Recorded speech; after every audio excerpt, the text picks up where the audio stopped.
I believe we pointed out last week that Vayakel and Perkudei, many think are redundancies, because we've already discussed the Mishkan and Parshas Truma and Tetzava, and why do we have to repeat in Parshas Vayakel and Perkudei that the commands were carried out exactly Kasher Tziva Shemos Moshe, as God commanded Moshe? I'd like to point out an observation that Rav Hutner, Zecher Tzadik L'Bracha, once made, that it's noteworthy precisely because this usually is not the case. Because very often we embark on a project with great idealism, very lofty goals. When it comes to the execution, it's 70%, 60%, 50%. It's not quite what we'd hoped for. That there should be a project that God commanded Moshe, and that in the execution it could be said, Kasher Tziva Hashem es Moshe, that every last detail was made as Hashem had commanded. That is a noteworthy thing. And that calls for reiteration. It is not to be taken for granted. This is usually not the case. And here that was the case. So the Torah makes a point of it, that everything that was done exactly as they were meant to do it. I had the occasion, when I was in New York this past weekend, to speak in a school that had a special program for a week, studying about the laws of the Beis Knesset, of the synagogue. The reason they were having these special lectures is because they were building a new Beis Medrash for this yeshiva, which of course was not ready, as we would have expected. So the actual move was delayed, but the program went on nevertheless. So I was invited to speak about some of the aspects of the Beis Knesset. So I pointed out something which I think is consistent with this Truma Tetzava Vayakel Perkudei issue. There are two halachas of a shul. The first is that the shul is meant to be built on the highest ground of the city, if possible. You look for the highest elevation of the city, and that's where you build the shul. Okay, it's not always practical. You know, you have to build the shul where the Jews are. If the Jews are living in the lowlands, you're not going to build the shul on the highlands. But wherever possible, you try to find the highest land, and that's where you build the shul. Secondly, there's another halacha that the shul is meant to be the tallest building in the city. Because again, no one is going to build a shul taller than a CN Tower, but where possible, the shul should be the highest building. And these are two different halachas. Because if you think about it, you can build the shul on very, very low ground, and yet it can still be the highest building. Or you can build it on the highest ground, and still it's not higher than the roofs of the city. These are two different halachas, and the Gemara learns the two halachas from two different psukim. The halacha that the shul is built on the highest ground is derived from a pasuk in Mishlei, which says, Barosh homios tikro, that the Torah calls out from the heights of the city. So the high point is symbolic of the place from which you make announcements. When you want the sound to carry, you speak from a height. The halacha that the shul is the highest building is a different pasuk. Pasuk in Ezra, which says, L'ronei mesbeis Elokeinu, that we are commanded to elevate the house of Hashem. So if we find that the Gemara derives these two halachas from two different psukim, apparently we're dealing with two different issues. What is the symbolism of the shul being built on the highest ground? And what is the symbolism of the shul being the highest buildings? I think it's exactly this idea. The ground, which is the foundation of the shul, symbolizes the ideals of the shul. The goals, the objectives. They have to be lofty. And when the community builds a shul, they're not building a place for a trivial purpose. They're building it to be a place for Avodas Hashem, for prayer, for learning of Torah. So the goals have to be very, very lofty. But again, as we said, that even with the loftiest goals, sometimes the execution falls short. So the idea of the shul not only being built on the highest ground, but also being the highest building, means that not only are the goals the loftiest goals, but the carrying out of the goals is on the highest level. You have to have both. And sadly, you only have one, not the other. It's not as it was meant to be. But here in the Mishkan, this was the case. That Vayakel and Perkudei reiterate everything which is mentioned in Truma and Tetzava. Truma and Tetzava are the divine commands; those are the objectives. And in Vayakel Perkudei, you have the execution, the carrying of them out. And it was Kasher Tziva Shemes Moshe. But I have to be honest with you that if you study Vayakel and Perkudei carefully, you discover that not everything is exactly as is written in Truma and Tetzava. There are some changes, seemingly minor changes, but we'll focus on some of them and we'll discover that it almost seems a total paradigm shift, if you will, between the command of Truma and Tetzava and the execution of Yaakov and Perkudei.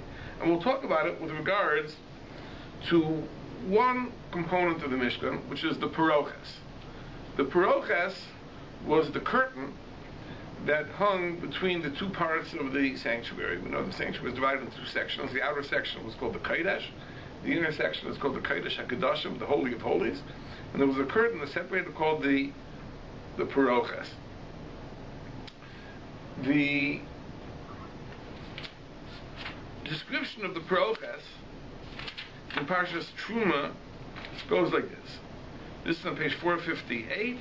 This is Perak Chavov, Pasuk Lamed Aleph. It says, V'yosisa Paroches, you shall make a curtain, a partition, Tchelas v'argamon v'tolah shoni b'sheish mozar, of blue wool and purple wool and red wool and twisted linen. Maaseh choshev. It is Maaseh choshev. This is a well thought through craft. Rashi points out that we find there are two different terms used for embroidery. There is Maaseh rokaim and Maaseh choshev. And the difference is that in Maaseh rokaim, the picture is identical on the two sides of the cloth. If you embroider a picture of an eagle on the cloth, so you see the eagle on both sides. That's Maaseh rokaim. And Maaseh choshev is where we have two different pictures. So on one side it's a lion, the other side it's an eagle. So it's a little bit more of a craft. That's called Maaseh choshev. So the Torah says it was Maaseh choshev, Yasa osa kruvim. You make it with a design of angels. Right? Not lions and eagles, but angels. But different pictures. The two sides are different. That's Maaseh choshev. I'll mention the Or Sameach points out very, very correctly. Why was it Maaseh choshev? Because since the Paroches was to separate between zones of different sanctity, you couldn't have the same picture on both sides. That would imply that both sides of the partition are the same. Right? You have the same picture on this side as on that side, so you're really saying the two sides are the same. But here, since the two sides are different, the inner section is much holier than the outer section. The outer section, any Kohen can enter. The inner section, only the Kohen Gadol on Yom Kippur can go into the Holy of Holies, so it's a higher level of sanctity. So it has to have a different picture facing it, so you can recognize and acknowledge the difference. That's why it's Maaseh choshev. Now it says, V'nosato, so you shall place it, al arba amudei shitim, on 4 pillars of shitim wood, mitzupin zahav, covered with gold, bavayim zahav, with hooks of gold, al arba adnei kesef, and the 4 wooden gold-covered pillars were held up by 4 silver sockets. V'nosato es ha-paroches tachas ha-krosim. You shall put the paroches under the clasps. Now what does this refer to? You may remember that the roof of the Mishkan was formed by 2 sets of curtains, 5 and 5, that were sewn together, and the 2 sets had loops of blue that were held together by clasps of gold. And the curtains were arranged that the row of clasps was exactly over the dividing line between the Kodesh and the Kodesh HaKadoshim. That's how the curtains were arranged. So the Paroches hung directly under those golden clasps. The sockets are copper, yeah? No, the sockets of the Paroches were silver. Later on, the Mosach, which was the curtain that was in front of the Mishkan, there the sockets were copper, right? But the sockets that held up the pillars of the Paroches were silver. Then it says, you shall bring the Aron into the Kodesh HaKadoshim, and the Paroches will divide in the Holy and the Holy of Holies. Then it says, you shall put the kapayres, which was the cover, with the two angels on it, on top of the Aron, the Kodesh HaKadoshim in the Holy of Holies. So you get the impression that this is the Seder. This is the order. First, you hang the Paroches. That's what it says.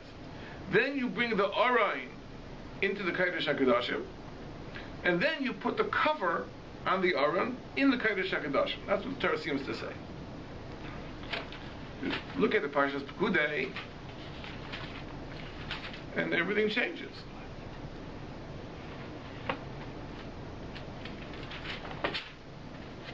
This is in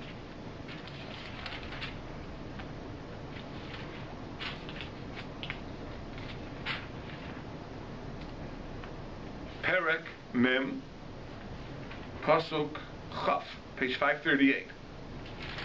It says, Vayikach Vayitein eso edus el ha'aron. That Moshe took and he put the two luchos into the Aron. Vayasim es ha'badim al ha'aron. He put the carrying poles on the Aron. Vayitein es ha'kapayres al ha'aron mamala. And then he put the kapayres on top. So the first step, puts the kapayres on. Vayavei es ha'aron el ha'mishkan. He brought the Aron into the Mishkan. So here it says that he put the kapayres on the Aron, and only then brought the kapayres into the Mishkan. But back in Parshas Truma, it said that he brings the Aron into the Kodesh HaKadoshim, and then he puts the kapayres on top of the Aron. Here it says he puts the kapayres on the Aron, and then brings it into the Mishkan. Vayosim es Paroches HaMasach, and then he puts up the curtain. Seems to imply that he puts up the curtain only after he brings the Aron in. Vayosech al Aron ha'edus, and it covers the Aron. Kasher tziva Shemes Moshe, as God commanded Moshe. So the order is totally reversed. Back in Parshas Truma, it seems the order should have been: first you put up the Aron, then you bring in first you put up the Paroches, then you bring in the Aron, and then you put the kapayres on top of the Aron. And when it was carried out, the whole order is topsy-turvy. First, he puts the kapayres on the Aron, then he brings the Aron into the Kodesh HaKadoshim, and then he hangs up the Paroches. So what's going on? The whole order is changed. Furthermore, you see an interesting thing, that the function of the Paroches seems to have changed. Back in Parshas Truma, there's no mention that the idea of the Paroches is to cover the Aron. The purpose of the Paroches is ve'evdila. It should separate bein HaKodesh and Kodesh HaKadoshim, in the Holy and the Holy of Holies. That's the function of the Paroches. In Parshas Perkudei, there's something new. You put up the Paroches, and it says, Vayosech al Aron ha'edus, that it covers the Aron. We never find that the purpose of the Paroches was to cover the Aron. The purpose of the Paroches is to separate the two rooms. All of a sudden it says that the Paroches covers the Aron. Now this is very interesting, because in Parshas Vayakel, for the first time, we find an interesting thing, that earlier in the Parsha, when the Paroches is mentioned, it's called the Paroches HaMasach, the Paroches of covering, that it covers the Aron. Back in Truma, we never found that term used. It was never called the Perkudei HaMasach. It was the Perkudei. So it seems that somehow in Parshas Vayakel, Perkudei, the Perkudei has acquired a new function. Its function is not so much as a divider to separate the two rooms, as much as it somehow it protects the Aron, it shields the Aron, it encloses the Aron, which is something totally new. So how do we understand what's going on over here?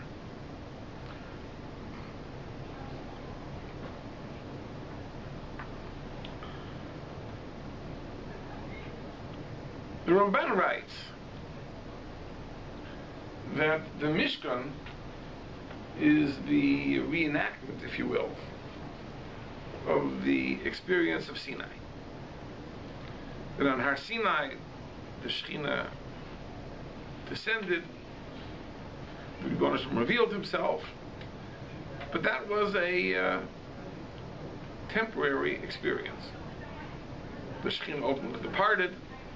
There's no Kedusha on Har Sinai today. If a person would go to Har Sinai, he's allowed to climb Har Sinai, he can eat in Har Sinai, he can sleep in Har Sinai. There's no Kedusha in Har Sinai. Once the Shekhinah departed, there is no sanctity in Har Sinai anymore.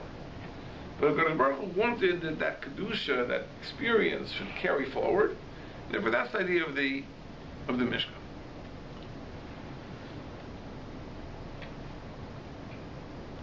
But we know that the Luchos, which of course are housed in the Aron, were given to Moshe Rabbeinu twice.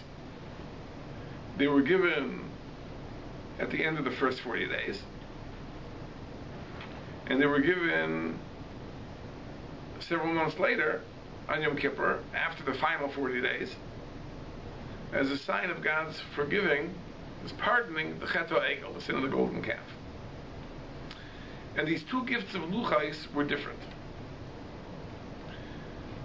Rashi makes a point in Parshas Ki Sisa that when HaKadosh Baruch Hu told Moshe Rabbeinu to come up to receive the second Luchas, he tells him they should come early in the morning. V'ish al yeira b'chol ha'har, and nobody should be seen on the mountain. Gamatzon v'al-bakar al yirul mur la'arahu, not cattle, not sheep. Everyone stay away.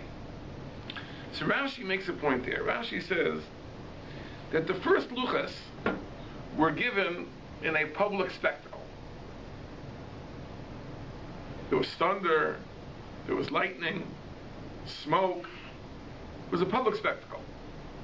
Now, the Rashi itself requires a little bit of understanding, because it's true that the 10 Commandments were given in a public spectacle, but were the Luchas given in the public spectacle? The Luchas were given 40 days later.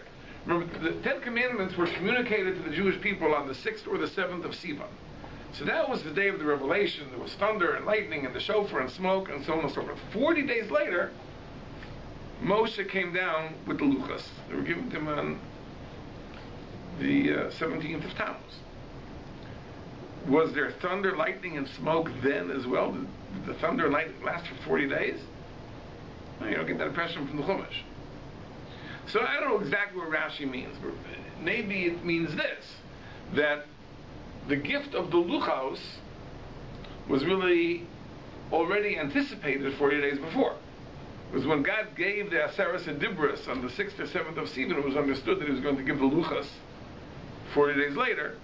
So the spectacle of the 6th of Sivan relates to the gift of Shivas or B'Tammuz.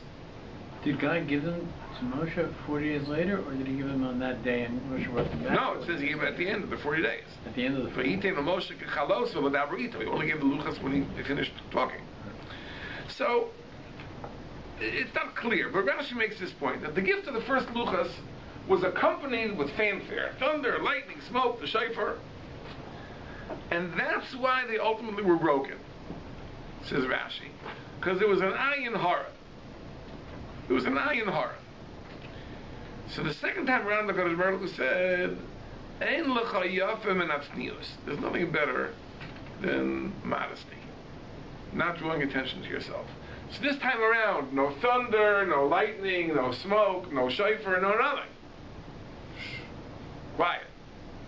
You come up alone, don't tell anybody you're here, no one will know, even the animals shouldn't go on the mountain. And hopefully this will prevent the second luchas meeting the same fate. Now this, by the way, is hard to understand. I mean, if the Rebbeinu Shalom really held, there's nothing better than modesty, so why didn't he do it that way the first time around? Like, why did he give it in a public spectacle, and then they were broken, because of Ayin Hara, and now we'll try something else. Because Baruch Hu certainly should have figured out in advance. Maybe he should have given it the first time it's news. Now we explain this idea as follows. Now, the Maharal makes a point in the Sefer Tferes Yisrael that although the second luchas symbolized God's pardon of the Chet HaEgel, but the second luchas were not a complete restoration. The second luchas were not as great, not as holy, as the first luchas. And that makes sense, because when we say that God pardoned the Chet HaEgel, it doesn't mean that the Chet HaEgel was forgiven 1,000%. It means that HaKadosh Baruch Hu withdrew his plan to destroy the Jewish people as a consequence of the Chet HaEgel. They were pardoned, but they weren't forgiven. That's why Chazal say that any time in history that the Jewish people receive a punishment, part of it is for the Chet HaEgel. That whenever I bring punishment on the Jewish people, says Hashem, part of it is for the Chet HaEgel. It wasn't forgiven. There is a debt that still has to be repaid until this very day. That's what Chazal said. So it was a part. Really, the Jewish people would have been deserving of destruction. So God Baruch Hu said, okay, I won't destroy them. I'll suspend the sentence, but it isn't a total forgiveness. Now, accordingly, the Jewish people would not have been deserving of a set of luchas that were as holy as the first ones. The first ones were given before the Chet HaEgel, when the Jews were deserving. At least that was the plan. The second luchas were given in the new reality, post Chet HaEgel. So the second luchas certainly should not have been the equal of the first. And in fact, the Torah explicitly tells us they weren't. The Torah tells us that the first luchas, not only was the writing inscribed by God, but the luchas themselves were fashioned by God. So it was God made in two senses, that the luchos were carved from the larger stone by God, and they were inscribed by God.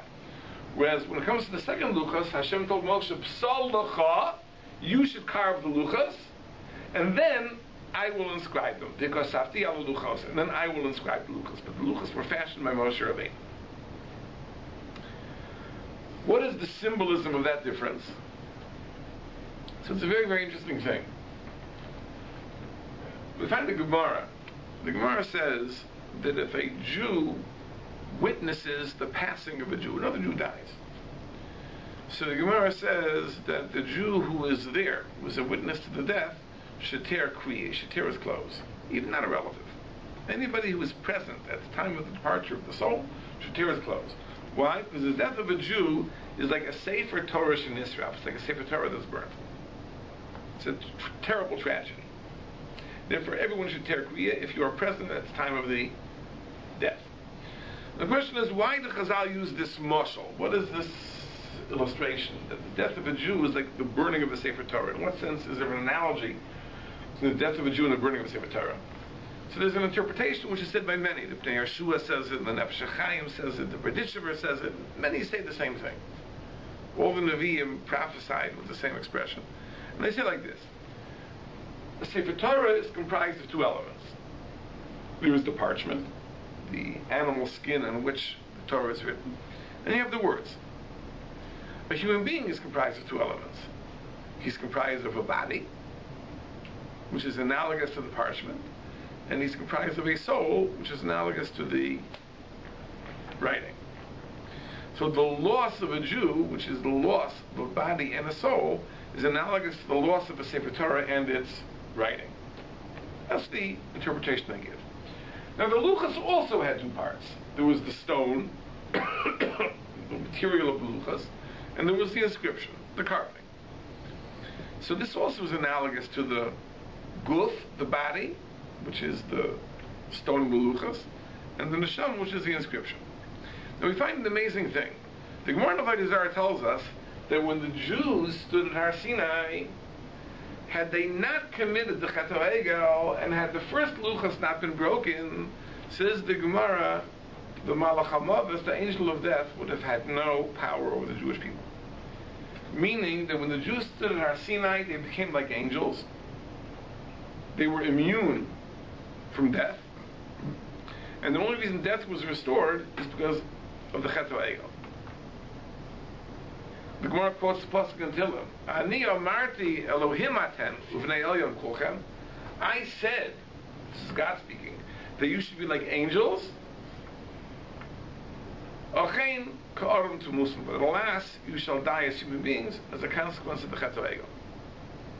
But before the Chet HaEgel, we had become spiritual entities like angels.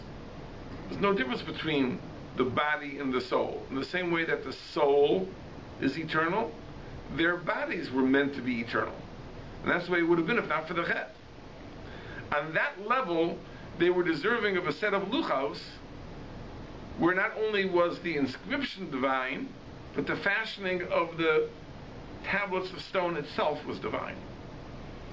Because they were on a level where there was no difference between their neshamas and their bodies. Both were eternal, both were spiritual. But as a consequence of the Chet HaEgel, they were diminished. And therefore, although their souls remained spiritual, their bodies were now physical and subject to the limits of physical entities, meaning they are mortal. Consequently, the luchas that Klal Yisrael was given were diminished luchas. The writing was still divine, that corresponds to the soul, but the material of luchas itself, which corresponds to the body, was, of course, fashioned by Moshe Rabbeinu. It was a human artifact. This was a consequence of the Chet. The second luchas were not the same as the first. We pointed out once before that in a certain way, the second luchas had an advantage. We quoted the Gemara Bava Kama. The Gemara Bava Kama says that the first luchas had the potential to be broken. The second luchas could not be broken. They were permanent. It was understood that there was no danger of them being broken.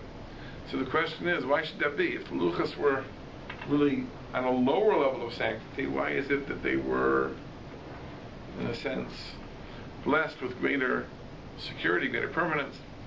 So it's something like this, that the Mishnah says in Perkudei, that there are two types of love. There's the ava hatluya b'davar.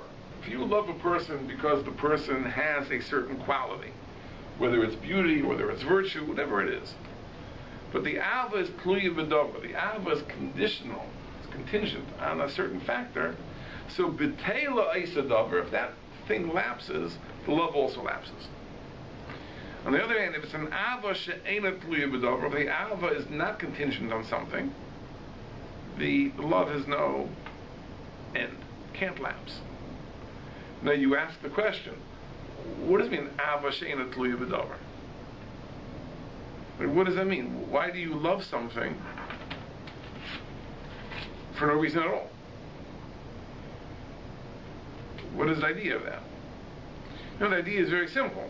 That love is not necessarily a consequence of your recognition of that person's beauty, that person's virtue. It also can follow from the investment you make in the welfare and well-being of that person.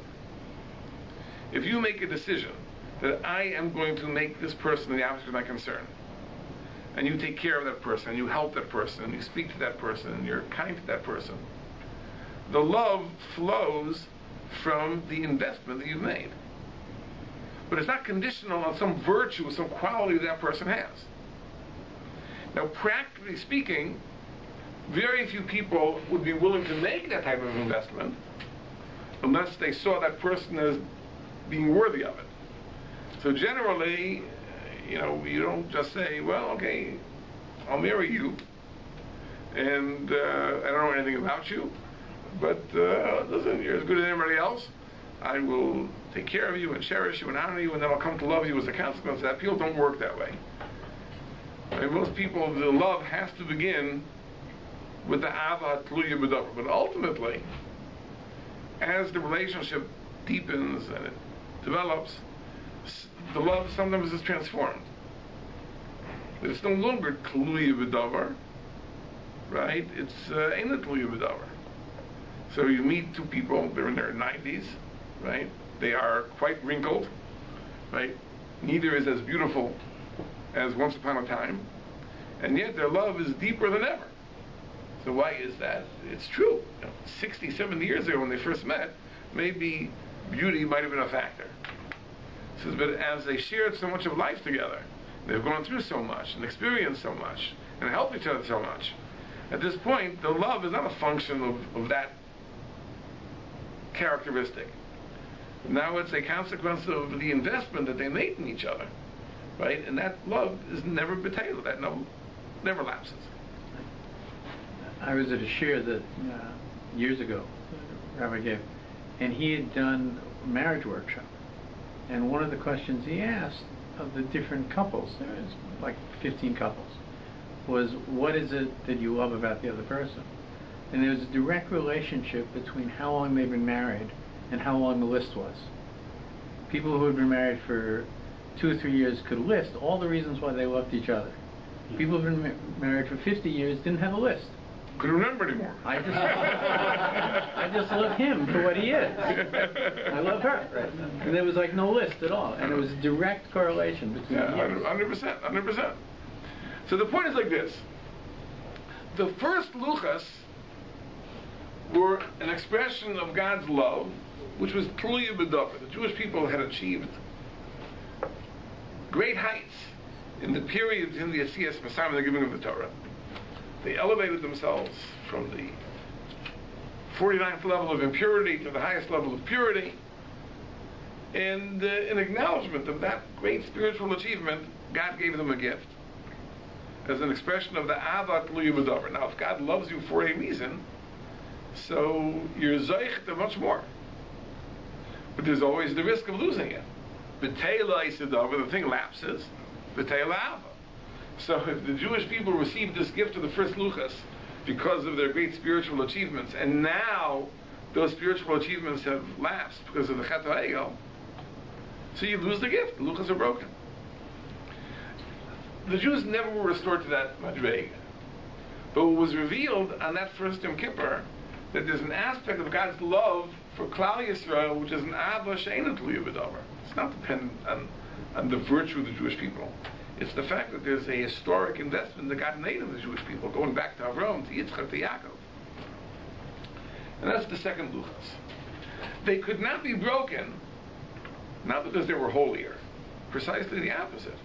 They were less holy. They were a less lofty gift. They were a gift in acknowledgement of the Ava she'eina tluya b'davar, which is not as passionate, not as thrilling. Now go back to those married couples you mentioned, right? Now, in one sense, I'm sure that the love of the couples married for decades was, in a sense, deeper. But in a sense, it wasn't as thrilling, it wasn't as, on a personal note. My daughter's getting married this week. So there's a custom that the chasna and kala don't speak the week before the chasna. So my other children are having the time of their lives watching the kala in her withdrawal symptoms of this week, and So I heard, I was in New York for the Eifert, but over Shabbos, so all of a sudden the Kala disappears somewhere. Where is she? So one kid says, "Oh, she's upstairs reading a letter from her chassan," something like that, which was the case. It's just, it's so charming and so thrilling to see. But once you're married 30 years, you can go away for a day, and it's it's all right. So the point is like this. So that love, the love of the gift of the first luchas, which is the Ava Tluya B'Dover, it's more thrilling, more exciting, more passionate, and therefore there's a greater gift. But again, that gift can be destroyed, because an Ava Tluya B'Dover, which is contingent on that factor, B'Teila Eisadover, B'Teila Ava. The second gift is an expression of the Ava She'ena Tluya B'Dover. So it's a lesser gift, but it's indestructible. There's nothing that could cause that love to lapse, because it isn't contingent on anything in the first place.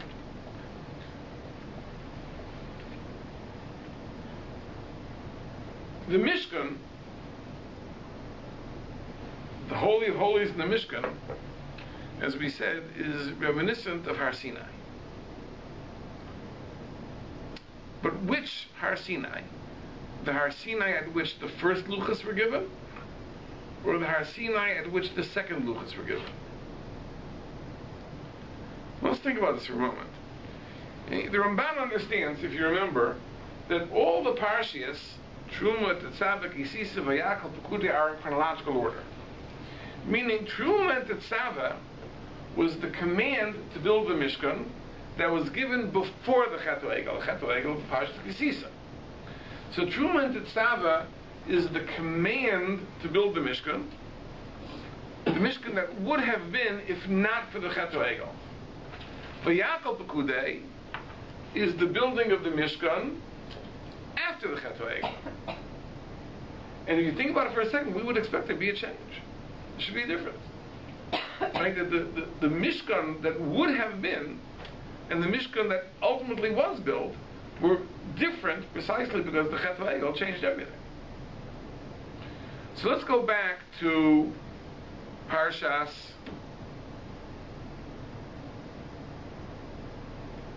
Yisrael. And let's talk about how the Dibros were given there and how the Dibros were given in Kisisa after the Chet Egel. The first time, as we said, they were given with thunder and lightning, a spectacle. So we asked the question, if Tznius is the great thing, why weren't they given with Tznius? Why is it only the second time around? Well, the answer is very simple. What is the idea of Tznius? Why should you be modest when you receive a great gift? If you don't deserve it. If you don't deserve it, you shouldn't flaunt it. He says, but if you deserve it, he says, why not? The first luchas were meant to be given when the Jewish people had not yet committed the Chet Egel. They would have been deserving of that great gift. So by all means, it should be public. They should be proud of it, they should declare it, they should publicize it. They've earned it. The second luchas, as we said, Klal Yisrael didn't deserve it, really. They were not forgiven the Chet Egel, they only were pardoned. And really, it was even the second luchas, even diminished as they were, was not a gift that they deserved. And therefore, Rebbeinu Shalom said, "En lo chiyafim natznius." Don't publicize it, let it be quiet. Now, let's go back. Back to Parshas Yisro, the first time around. They were going to be given in public. But because they were going to be given in public, there was a problem. What was the problem? That people might be tempted to ascend the mountain. So what did Moshe Rabbeinu do? What did God command him to do? He put up barriers. There had to be barriers. This is the mitzvah of Hagbolah. It was given on the 4th of Sivan. It was carried out on the 5th of Sivan. It was given on the 3rd and carried out on the 4th for 3 days, and then the Shekhinah descended on the 6th of Sivan. Rashi says in Parshas Yisrael that it wasn't just one barrier. There were different levels. The nation could not step on the mountain at all. The Kehanim go a little further. They had a second barrier. Aaron, further than that. Moshe could go all the way. So there were barriers. If the Kodesh HaKadoshim is Har Sinai, so there have to be barriers. There have to be barriers. So what is the barrier? The Perkudei. In other words, just like at Har Sinai, there were barriers that said, Adkan, this is as far as you can go, not any farther. So the Perkudei is that barrier. And that's what the Torah says. The purpose of the Perkudei is v'hivdil ha'Perkudei lachem. The Perkudei should separate between Kodesh and Kodesh HaKodashim, between the holy and the holy of holies.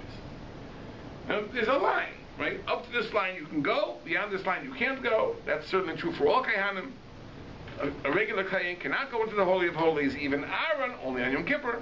So there's a line. Up to the point you can go. Beyond that point you can't go. So the Perkudei is the barrier. The Perkudei is the dividing line. When was the barrier put up? After the Shekhinah came down? Or before the Shekhinah came down? The Shekhinah only came on the 6th of Sivan, or maybe the 7th of Sivan. The barriers were put up on the 4th of Sivan. So the barrier was put up in advance. And then the Shekhinah descended. When the barrier was put up, there really was no difference in the two sides yet. In the same way that on this side of the barrier there was no Shekhinah, on that side of the barrier there was no Shekhinah. But you put up the barriers in advance. So days before the Shekhinah descended on Har Sinai, the barriers were up, but the barriers at that point really didn't divide anything. When did the barriers genuinely separate? Only when the Shekhinah descended. That's exactly what it says in PARSHA Truma. It says you should put up the Perkudei.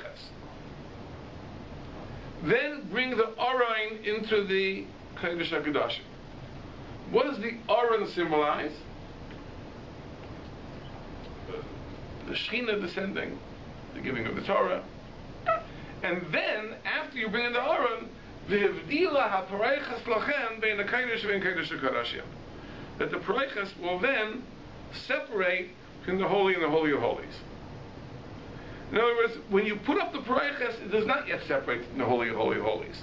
What's holier about that side than this side? Till you bring the Aron in, there's nothing holier about the inside than the outside. So first you put up the curtain. At that point, it's like at Har Sinai, the barriers were put up in advance. Then you bring the Aron in. That's symbolic of the Shekhinah coming to rest. And then the Perkudei separates the two areas. Simple as that. Didn't the Har Sinai have a holiness prior to? No, it didn't. It didn't. The holiness of Har Sinai was only when the Shekhinah was there, right? Before the Shekhinah was there, it wasn't the holy place. But by Moshe Rabbeinu, the Shekhinah came down by the Sneh, so therefore at that time there was holiness. But in between, there's nothing special about it. And it wasn't recognized by Yithro as a... No. There was no Kedusha, no halachas at all about Har Sinai. Right? Only when the Shekhinah was there. So by the Sneh, the Shekhinah was there. By Har Sinai, the Shekhinah was there, otherwise not. And in between it's... In between, there's no holiness. So therefore again, so you put up the Perkudei, because just like at Har Sinai, you put up the barriers in anticipation of the coming of the Shekhinah. So you put up the Perkudei first. Then you bring the Aron in, that symbolizes the descent of the Shekhinah. And then it divides between Kodesh and Kodesh HaKadoshim. But there's no mention in Parshas Truma of the idea of the curtain covering up the Aron, hiding the Aron, and so on and so forth. Why? We don't have to hide. Nothing to hide. When the Torah was given the first time around, was anything hidden? When it was hidden, it was a public spectacle. You couldn't ascend the mountain because the mountain was holy. You couldn't go in. There had to be a barrier. But you were certainly allowed to see. So therefore, in Parshas Truma, there is no mention of the fact that the Perkudei hides the Aron, that it conceals the Aron. There's nothing to conceal. in the original plan. Comes Parshas Vayakel, Perkudei. Vayakel Perkudei is after the Chet HaEgel. Everything changes. Now, the second time around, were there any barriers in our Sinai? No barriers. We don't find there was no mitzvah Hagabala when Moshe went up the second time, for the very simple reason that you only need Hagabala if the giving of the Torah was to be public, so you needed the barriers to prevent people from going up. But the second time around, where it was just Moshe Rabbeinu privately going up, no barriers. So the Prochas is not put up in advance, in anticipation. And in fact, in Parshas Perkudei, there's not even any mention of the idea of the Prochas as a separation. What is the idea of the Prochas now? To cover the arm. Because the second luchas were given b'tznius, were given in a hidden way. And therefore, the Torah tells us that you put up the Prochas, it hides the Aron. It hides the Aron. It's a new aspect of the Prochas. Because the second luchas have to be b'tznius, has to be hidden. You can't see it. Now we understand a very interesting thing. You see, the first time around, when the Aron was brought in, the Aron was open. There was no point of tznius. People could see. The second time, the kapayros had to be put on in advance. So when they brought it in, already was covered. Because here, the gift of the luchas had to be b'tznius. It had to be so that you couldn't see. This is the transformation. So the description in Parshas Truma is what it would have been. And Vayakel is what it turned out to be. Now, this leads us to a very, very interesting discussion. You know, there's a custom that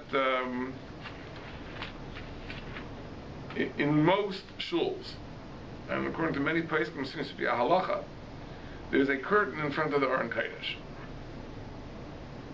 Now, the Gemara doesn't call this curtain the Breitowitz. The Gemara Megillah calls this curtain the Prisa. Prisa means a spread.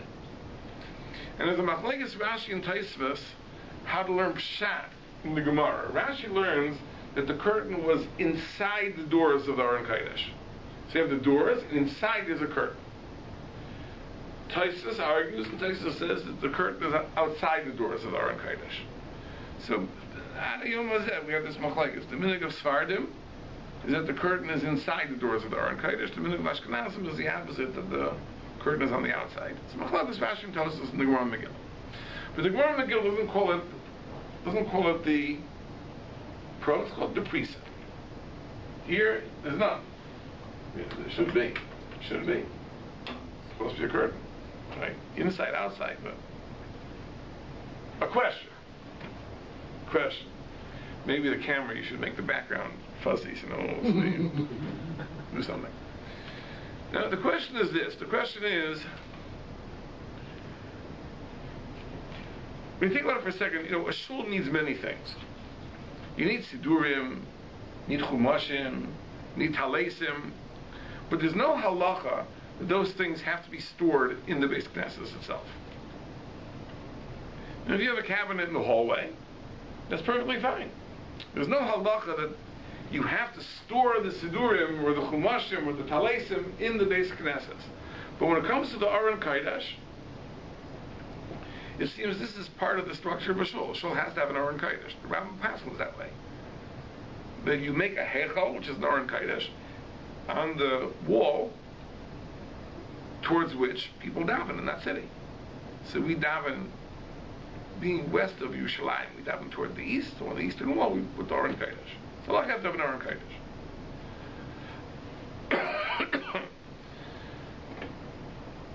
Okay. So we have the Aron Kodesh with the Sefer Torah. Why don't we have a glass Aron Kodesh to display the Sefer Torah?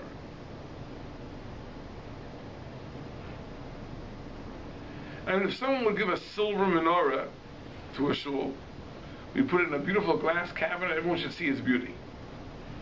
So why isn't it that in the Beis Knesset we don't have a glass Aron Kodesh to put the Sefer Torah on display. Maybe it would improve the decorum too. Like people be embarrassed to talk in front of a Sefer Torah. Not only do we not have a glass Aron Kodesh, we even hide the Aron Kodesh with a curtain. I think it all relates to this. You see, when the Jews got the second Luchas, so Hashem said, "Ein lacha yafim min atznius." There's nothing more appropriate than modesty. If you possess something which you really don't deserve, you should be embarrassed to show it off. Because everyone will say, "What? You have that? You deserve that? Who are you?" So it's an embarrassment, so you don't show it off. That the Jew should possess the Torah is something that we can't say that we deserve. It's a function of God's kindness that gives us the Torah. So yeah, we have a Torah in our shul, but we hide it. We put it in Aron Kodesh, which is not made of glass. We cover it with a curtain. Whether the curtain is inside, the curtain is outside, okay, different customs. But we conceal it. Why do we conceal it? Just like in the Mishkan. In PARSHA Vayakel, we see that the function of the Broiches is no longer to divide the holy from the Holy of Holies. The function of the Broiches is to conceal the Aron. So therefore, we conceal the Sefer Torah as well, and we call the curtain the Broiches just as it was called in the Mishkan. I'll mention an interesting thing that I heard from Talmidei Chachamim. This is not but sometimes this is violated. I heard from Talmidei Chachamim that there is an insistence that the Broiches should be a single curtain. Sometimes you have shuls where there are two curtains, opens in the middle, spreads apart. Some places have that. But I heard from Talmidei Chachamim that really there's an insistence that it should be a single curtain. Why? Because since we learn it from the Mishkan, the idea of Broiches, so in the Mishkan it was a single curtain, and therefore you follow the precedent of the Mishkan. And it's a very, very interesting thing, because the Gemara never calls it explicitly the Broiches. It's only a custom that it's called the Broiches. But apparently, if you understand that our Broiches is modeled after the Broiches of the Mishkan, then maybe it should be like the Mishkan, it's a single curtain. But the Broiches in the Mishkan were never pushed aside. You walked around them to get to the Kodesh Kodeshim. Right. Here, whether it's split in half or it's one piece, it's always moved to the side in order to... it might also move to the side. Right? Where? It's not explicit. It's not explicit that they just lifted it up. Right? In the Beis HaMikdash, right, when they had two curtains for a technical reason, two parallel curtains, it says one was perufim and atzaf, and one was perufim and adarm. It was folded over. But I thought they walked around it. They didn't walk around it, or they folded it over, and they could walk through the space. Right? Like we opened the Aron Kodesh. We moved the curtain over, right? I thought when he was carrying the coals, that it wasn't a direct route, that he had a... Yeah, that's why, because since it was one piece, it would have been two pieces, he could have gone in the middle. But since it's one piece, you only can open it from the side, right? So therefore he walked on one side, then he walked through and walked to the other side. So no one could see directly in. So somebody pulled it aside? They folded it over, it says. Right. Now, but it's an interesting thing, that the Broiches was really... it's modeled after the Broiches of the Mishkan. And it's the tznius. It's the tznius, it's the modesty. As if to say that we think of the Sefer Torah, we are deserving of having such a gift. We have to be modest in that. So that's why we don't put it on display. We don't have it in a glass case. But that's all a consequence of the Chet Egel. If after the Chet Egel, it might have been a glass Aron Kodesh. It might have been different. But after the Chet Egel, this is certainly the case. But I want to point out is that when you study Vayakel Perkudei, people think, oh, their eyes glaze over. This is mamash just like repetition of SHMOT to stop all over again. So if you look at it very carefully, you see there are mysteries, there are differences, subtle differences, and if you delve into them, there is meaning behind them, and perhaps there are other interpretations, but I think that this conjecture that the Chetay will change things might make a difference. Okay, we'll end here. Next week there will not be a class. I will not be here Monday. I think. You never know, I might be back, but I don't think I'll be back. And so 2 weeks from tonight we will resume. Back to normal. Calm. So we assume that there is no class unless we... So there's no class next week. There's no class next Monday. And 2 weeks from tonight we'll resume. You have a question? Could you comment on the underlying concept of spiyut as we understand it with respect to our display of our of a person? Tznius has gotten a bad rap in modern times. Tznius has nothing really to do with the length of your sleeves or your hemline or whatnot. The idea of tznius is to live a life where the purpose of life is not to call attention to yourself. Now let me illustrate this with a mashal. Let's say, for example, I would tell you that Sam is a very successful person. You know Sam? Big success. And you would discover that Sam is neither rich nor famous. So you would think I lied to you. I told you he's successful, but he's not rich and he's not famous. So what makes him a success? So you come to me and say, what did you mean he's a success? He's not rich, he's not famous. He says, no, he's very successful. He's a good Jew. He's a good father. He's a good husband. He's a great success. So no, that's not that's not how we define success. Nowadays, people define success as either tremendous wealth or fame, celebrity. But let's know what celebrity. What is the idea of celebrity? And nowadays, you have people that are famous just for being famous. They don't genuine accomplishments. They're famous because they're celebrities. You know, I once heard from Rabbi Chaim Waxman told the story that he was flying somewhere and he got bumped up to first class. Sometimes it happens. Not to me, but happens to people.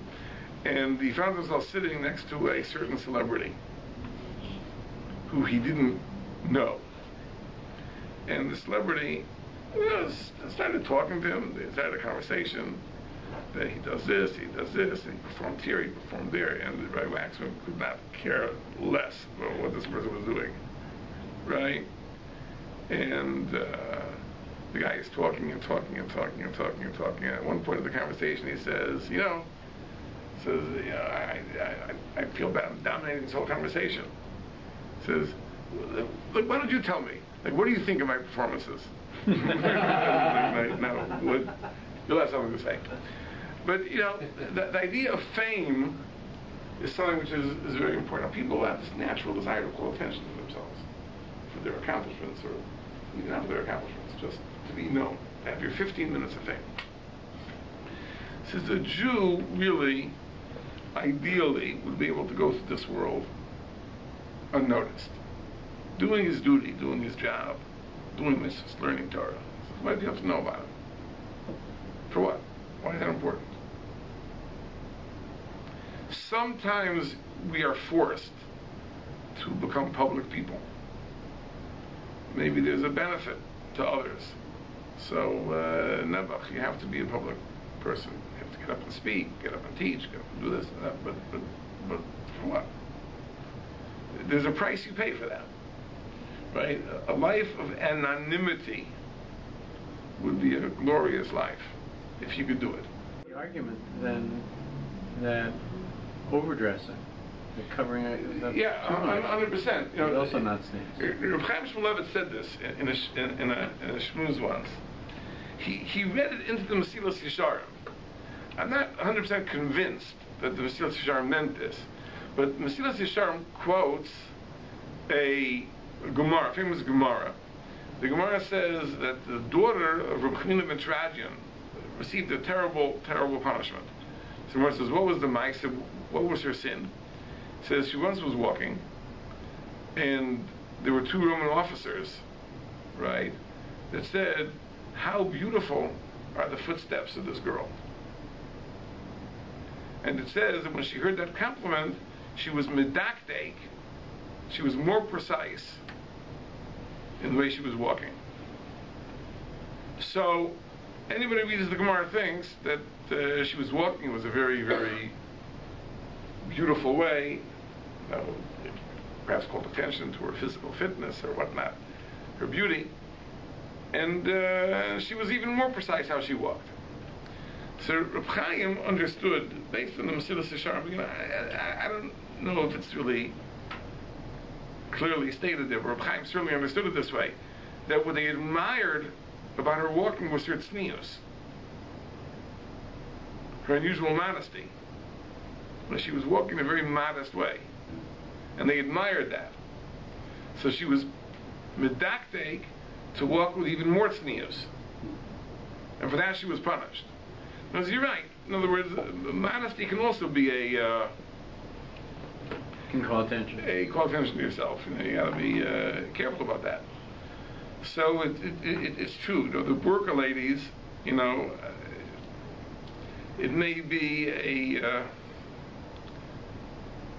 a bigger cover-up, but it may be the antithesis of what the essential idea of tznius is. But what about but the reason for tzniut with the luchos was the concept that we don't deserve it, so we don't want to show it. So I don't. It's the same thing. It's the same thing. Let's say, for example, I'll give you a marshal.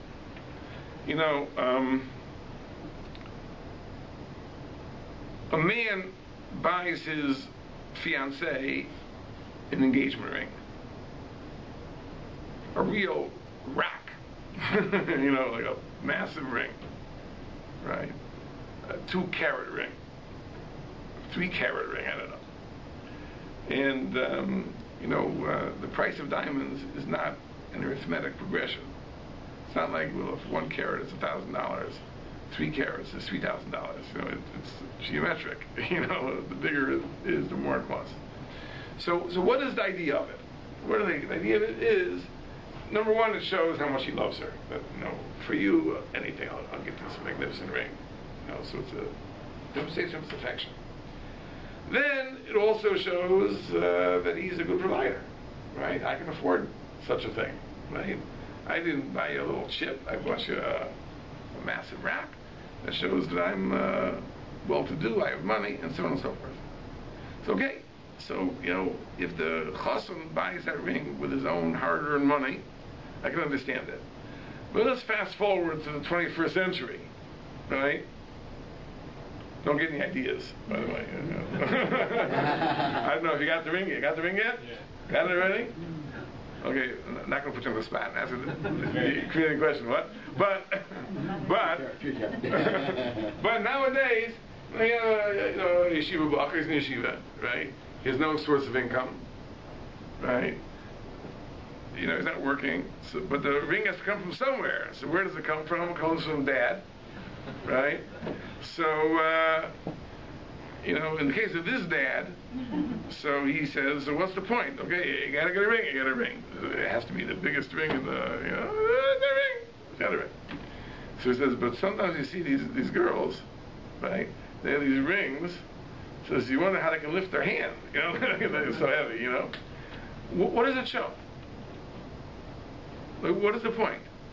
That someone looks at the ring and says, boy, her father-in-law must be loaded? Is that the point? Either that, or her father-in-law is out of his mind. Like, why in the world would he spend money like that? He must be crazy. That's the idea. It's just so. On the other hand, right? It would be a breach of tznius to say, listen, what do you need a ring for? I'll get you a plastic, ring from the 5 and dime. You wear that, right? That's also a violation of tznius. This is normal. It's not normal, right? This is the derech. Everyone gets a ring, and then you get a ring. But you have to find that balance, right? It doesn't have to be, world class gem. It doesn't have to be something which is an embarrassment. What the norm is, and that's what you do. Right? That's the idea of tznius.